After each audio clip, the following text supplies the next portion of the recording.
Everyone, welcome to nursing chronicles YouTube channel. आज की इस वीडियो में हम अपकमिंग सीआरई 2025 के लिए नर्सिंग ऑफिसर एग्जाम के लिए मल्टीपल चॉइस क्वेश्चन को सॉल्व करेंगे। आज की सीरीज का सबसे फर्स्ट क्वेश्चन है हमारा, what is the theme of world cancer day 2025। 2025 का हमारा वर्ल्ड कैंसर डे का थीम क्या है? Option A, I am and I will. Option B, awareness is power. Option C, close the care gap. Option D, united by unique. Right answer रहेगा हमारा यहाँ पर option D, united by unique. World cancer day held every 4th February is a global initiative led by the Union for International Cancer Control। UICC के द्वारा यह जो होता है वो इनिशिएटिव लीड किया जाता है। एवरी ईयर 4 फरवरी जो होता है हमारा, उस दिन हम वर्ल्ड कैंसर डे को सेलिब्रेट करते हैं। और अगर हम बात करते हैं वर्ल्ड कैंसर डे 2025 की, तो उसका थीम है हमारा united by unique. Next question है हमारा, what is a potential complication for the neonate born to a mother with chorioamnionitis. एक न्यूबॉर्न है जो कि बॉर्न हुआ है कोरियोएमनियोनाइटिस वाली मदर के द्वारा, तो यहाँ पर कौन सा पोटेंशियल कॉम्प्लिकेशन रहेगा? Option A, neonatal hypoglycaemia. Option B, neonatal sepsis. Option C, neonatal jaundice. Option D, neonatal hypothermia. Right answer रहेगा हमारा यहाँ पर ऑप्शन बी, नियोनेटल सेप्सिस। अगर हम बात करते हैं ऑप्शन ए के, जिसके अंदर दिया गया है नियोनेटल हाइपोग्लाइसीमिया।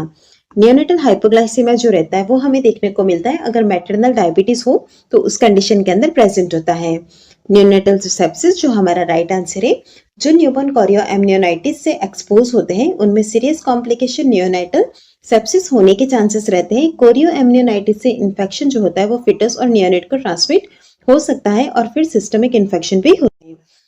नेक्स्ट आता है नियोनेटल जॉन्डिस। नियोनेटल जॉन्डिस जो होता है वो कोरियोएमनियोनाइटिस का कॉम्प्लिकेशन नहीं है।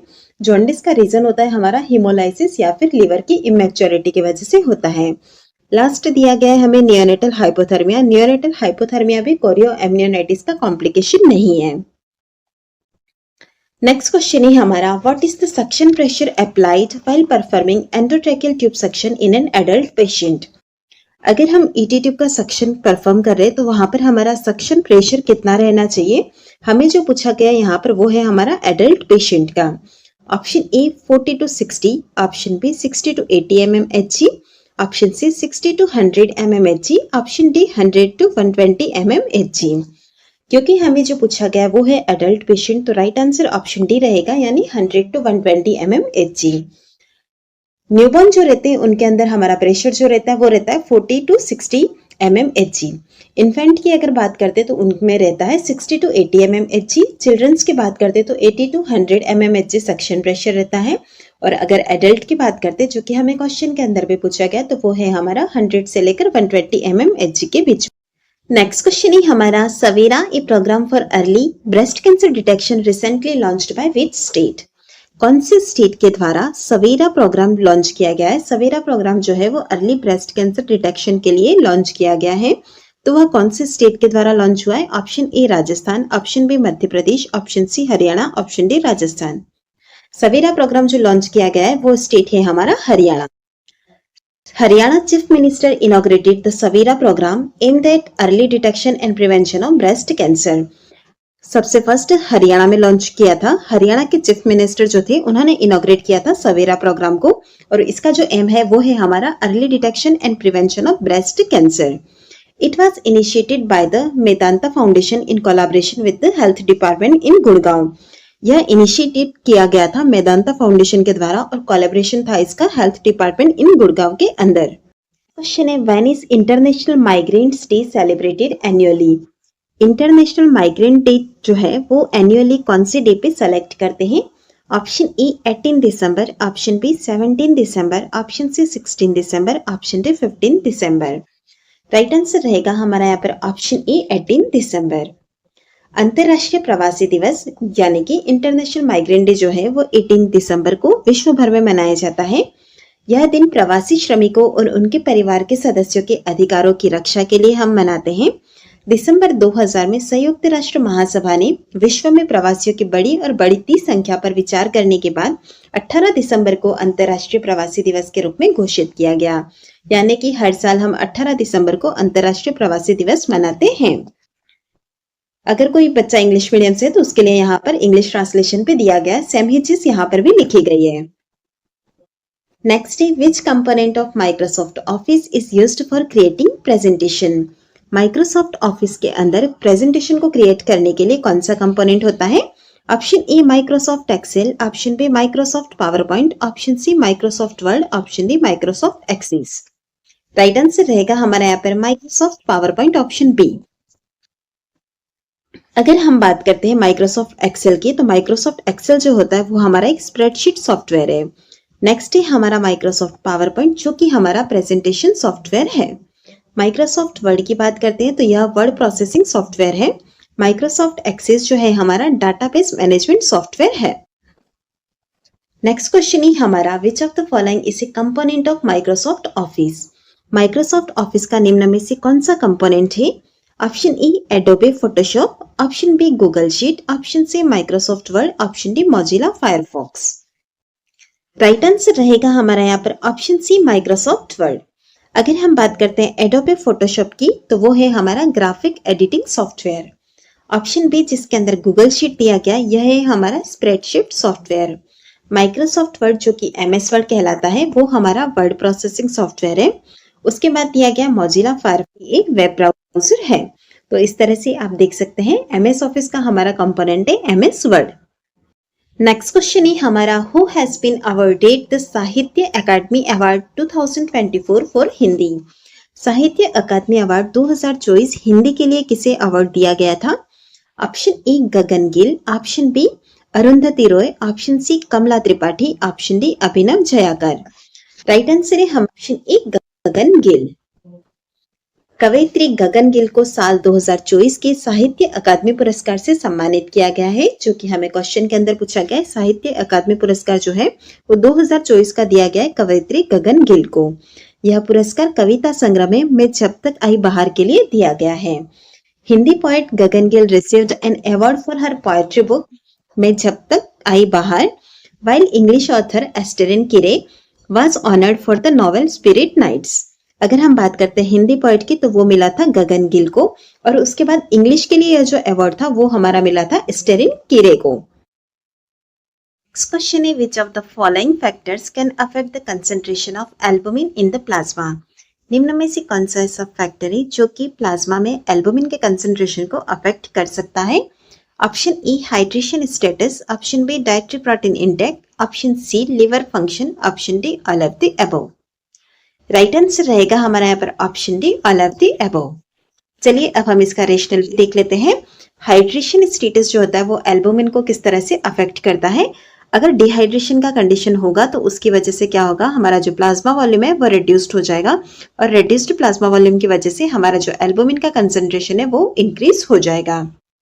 ऑप्शन बी के अंदर हमें दिया गया है प्रोटीन इंटेक।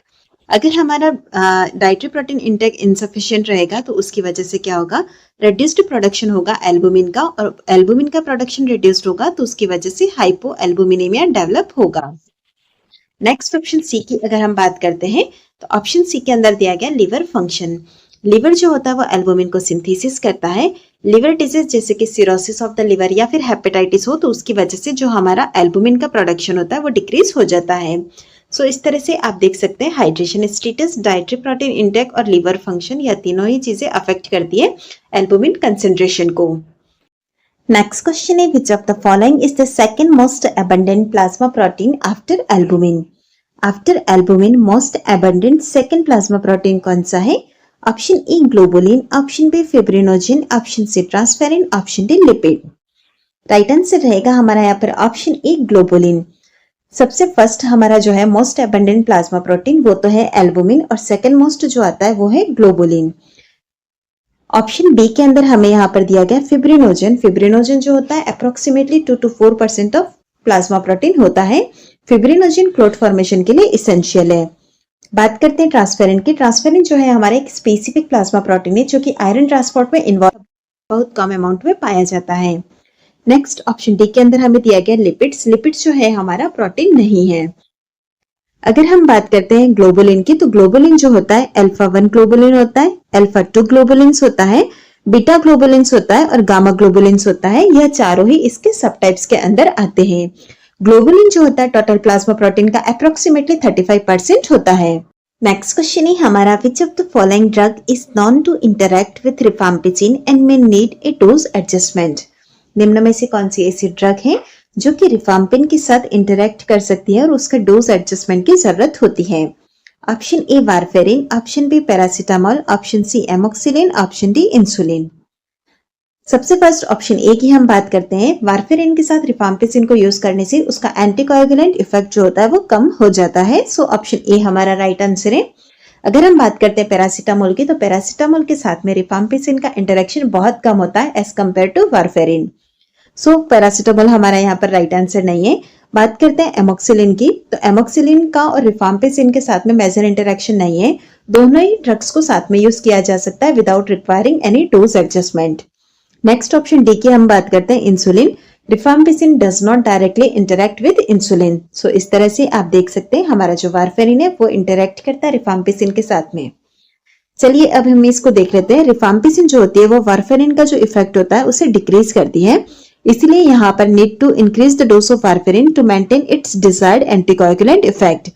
अगर हम रिफाम्पिसिन और वारफेरिन को साथ में दे रहे हैं, वारफेरिन का डोज इंक्रीज करना होगा ताकि हमें जितना एंटीकोएगुलेंट इफेक्ट चाहिए उतना मिल सके। नेक्स्ट क्वेश्चन है हमारा, which of the following is a typical complication following surgical repair of tracheoesophageal fistula. निम्न में से कौन सा ट्रेकियोइसोफेजियल फिस्टुला का सर्जिकल रिपेयर होने के बाद में कॉम्प्लिकेशन हो सकता है। Option A gastroesophageal reflux, option B chronic respiratory infection, option C cerebral palsy, option D short bowel syndrome. Right answer रहेगा हमारा यहाँ पर option A gastroesophageal reflux. After surgical repair of tracheoesophageal fistula, gastro-oesophageal reflux disorder यानी कि GERD common complication है due to altered anatomy. Next हम बात करते हैं ऑप्शन बी की, क्रॉनिक रेस्पिरेटरी इन्फेक्शन। अगर हमने ट्रेकियोइसोफेजियल फिस्टुला को ट्रीट नहीं किया तो उसकी वजह से क्रॉनिक रेस्पिरेटरी इन्फेक्शन हो सकता है, क्योंकि हमें क्वेश्चन में दिया गया है फॉलोइंग सर्जिकल रिपेयर, तो यहाँ पर रेस्पिरेटरी इन्फेक्शन के चांसेस कम हो जाते हैं। नेक्स्ट ऑप्शन सी की बात करते हैं सेरिब्रल पाल्सी। सेरिब्रल पाल्सी जो है वो एक न्यूरोलॉजिकल इंजरी की वजह से होता है, ना कि ट्रेकियोइसोफेजियल फिस्टुला की वजह से। सो ऑप्शन सी हमारा राइट आंसर नहीं रहेगा। अब बात करते हैं ऑप्शन डी की, यानी शॉर्ट बॉवेल सिंड्रोम की। शॉर्ट बॉवेल सिंड्रोम हमें देखने को मिलता है एब्डोमिनल सर्जरी के साथ में, ना कि ट्रेकियोइसोफेजियल फिस्टुला के। नेक्स्ट क्वेश्चन है, which of the following antiemetic medication is commonly used in the management of hyperemesis gravidarum. निम्न में से कौन सी ऐसी एंटीएमेटिक मेडिकेशन है जो कि हाइपरएमेसिस ग्रेविडेरम को मैनेज करने के लिए कॉमनली हम यूज में लेते हैं। Option A diphenhydramine, option B ondansetron, C furosemide, option D metronidazole. Right answer रहेगा हमारे यहाँ पर option B ondansetron. Option A diphenhydramine की बात करते हैं तो यह एक एंटीहिस्टामिन होती है जो कि रेयर केसेस में नोजिया में हेल्प करती है, लेकिन इसे हम हाइपरएमेसिस ग्रेविडेरम में as a first line treatment use में नहीं लेते हैं। ऑन्डेंसेट्रॉन जो होती है, जिसे कि हम ऑन्डेम शॉर्ट में बोलते हैं, यह कॉमनली नोजिया और वॉमिटिंग को ट्रीट करने के लिए यूज में ली जाती है। इससे ड्यूरिंग प्रेगनेंसी यह मेडिसिन जो है हमारी कंसिडर की गई है कि यह सेफ है। नेक्स्ट बात करते हैं फुरोसेमाइड। फुरोसेमाइड जो है हमारा एक डायूरेटिक का एग्जांपल है। मेट्रोनिडाजोल जो है वो हमारा एंटीबायोटिक है। यह दोनों ही मेडिसिन जो है हाइपरएमेसिस ग्रेविडेरम को ट्रीट करने के लिए यूज में नहीं लेते हैं। नेक्स्ट क्वेश्चन है, which of the following is the most common cause of acute urinary retention in men. निम्न में से कौन सा मोस्ट कॉमन कॉज है एक्यूट यूरिनरी रिटेंशन का मेन के अंदर। Option A bladder cancer, option B benign prostatic hyperplasia, option C urinary tract infection, option D neurogenic bladder. Right answer रहेगा हमारा यहाँ पर option B benign prostatic hyperplasia. सबसे first option A की बात करते हैं ब्लैडर कैंसर की। ब्लैडर कैंसर की वजह से भी यूरिनरी रिटेंशन हो सकता है, लेकिन यह बहुत रेयर केसेस के अंदर होता है। नेक्स्ट आया है हमारा बीपीएच, बिनाइन प्रोस्टेट हाइपरट्रॉफी। यह मोस्ट कॉमन कॉज है एक्यूट यूरिनरी रिटेंशन का इन ओल्डर मैन। बीपीएच में एनलार्ज प्रोस्टेट होता है जो कि ऑब्स्ट्रक्ट करता है यूरेथ्रा को, जिसकी वजह से यूरिन वॉइड करने में डिफिकल्टी होती है और यूरिनरी रिटेंशन जो होता है वो डेवलप होता है। नेक्स्ट ऑप्शन सी की हम बात करते हैं यूरिनरी ट्रैक्ट इन्फेक्शन यूटीआई की। यूटीआई की वजह से डिस्यूरिया या अर्दी है, लेकिन रिटेंशन बहुत रेयर केसेस के अंदर होता है। लास्ट बच जाता है हमारा option D neurogenic bladder. Neurogenic bladder से भी यूरिनरी रिटेंशन होता है, लेकिन यह बीपीएच के कंपैरिजन में लेस कॉमन है। सो इस तरह से हम देख सकते हैं यहाँ पर राइट आंसर है हमारा ऑप्शन बी, यानी कि बिनाइन प्रोस्टेटिक हाइपरप्लेजिया।